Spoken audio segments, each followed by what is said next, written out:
Bienvenue dans cette nouvelle vidéo.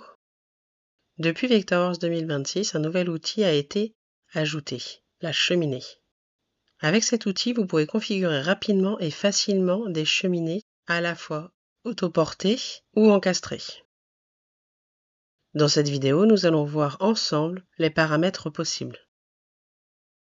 L'outil cheminée se trouve parmi les outils supplémentaires de la trousse intérieure. Activez l'outil et vous verrez un aperçu est déjà attaché au curseur. Le premier clic détermine la position de la cheminée en prenant comme alignement l'arrière de la cheminée. Et le deuxième clic détermine l'orientation. Après le deuxième clic, une boîte de dialogue apparaît. Pour l'instant, nous allons simplement cliquer sur OK, car ces paramètres peuvent être modifiés ultérieurement dans la palette Info-Objet. La largeur, la profondeur et la hauteur se trouvent dans des champs respectifs de la palette Info-Objet. Le paramètre hauteur fait référence à la hauteur de la paroi du foyer, c'est-à-dire sans la base et sans le conduit. L'épaisseur du fond, quant à elle, détermine l'épaisseur du fond du foyer.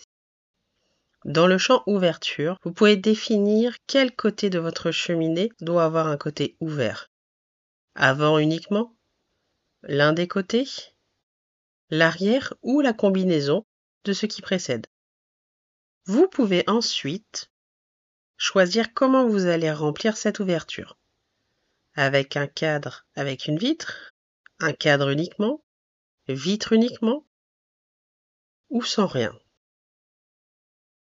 La case à cocher porte place une porte à l'avant de la cheminée, où vous pouvez également saisir différentes dimensions.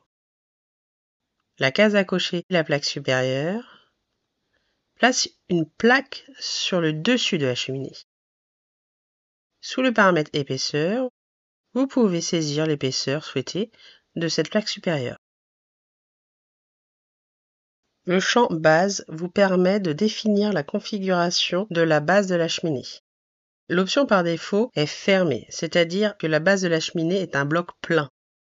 Mais vous pouvez également choisir avant ouvert ou pied.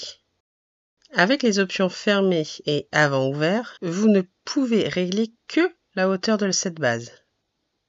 Si vous choisissez les pieds, vous pouvez définir la forme rectangulaire ou circulaire, la largeur et décalage des pieds. Décalage est calculé de l'extérieur de la cheminée à l'extérieur du pied. De plus, le conduit peut également être installé.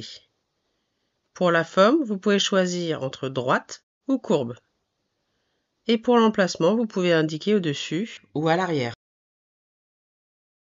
Bien entendu, vous pouvez également définir ici les dimensions telles que le diamètre et la longueur.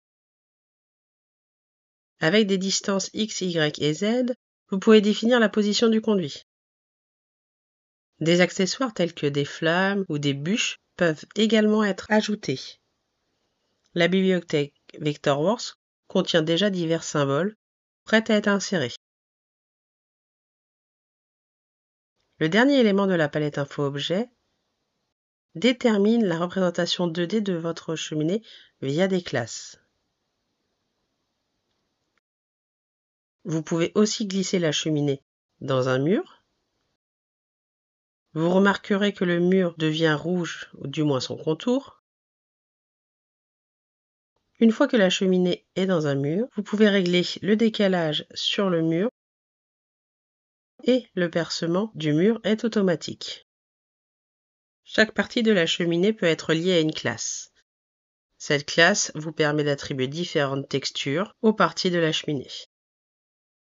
Vous pouvez bien sûr également choisir d'attribuer ces textures via l'onglet Textures de la palette Info-Objet.